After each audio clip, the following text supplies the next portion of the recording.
আলিফ ভাই শহীদ হয়েছে, তার পরের দিন হাজার হাজার আলিফ আজকে এই সমাবেশে উপস্থিত হয়েছে।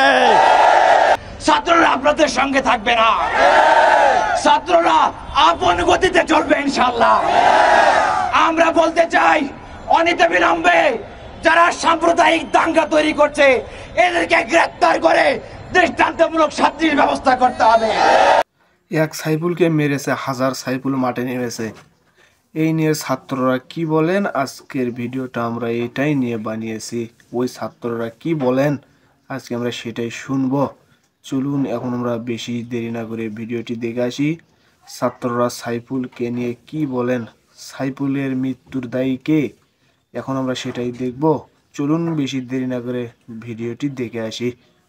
এক আলিফ ভাই শহীদ হয়েছে, তার পরের দিন হাজার হাজার আলিফ আজকে এই সমাবেশে উপস্থিত হয়েছে। উদীয়মান অ্যাডভোকেট শহীদ সাইফুল ইসলাম আলিফ ভাইকে তারা ইসকনের ব্যানারে হত্যা করেছে।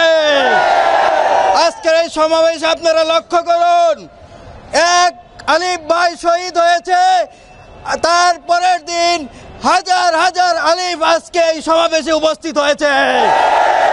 আজকের এই সমাবেশ থেকে আমরা বলতে চাই, যেই ময়দানে শহীদ আবু সাইদের উত্তরসূরিরা আছে, যেই ময়দানে শহীদ ওয়াসিমের উত্তরসূরিরা আছে, যে ময়দানে শহীদ আলী রায়হানের উত্তরসূরিরা আছে, সেই ময়দানে কোন ষড়যন্ত্রকারীদের ষড়যন্ত্র বাস্তবায়ন হবে না। একদল উগ্রবাদ সন্ত্রাস এদেশে সাইফুল ভাইকে হত্যা করেছে।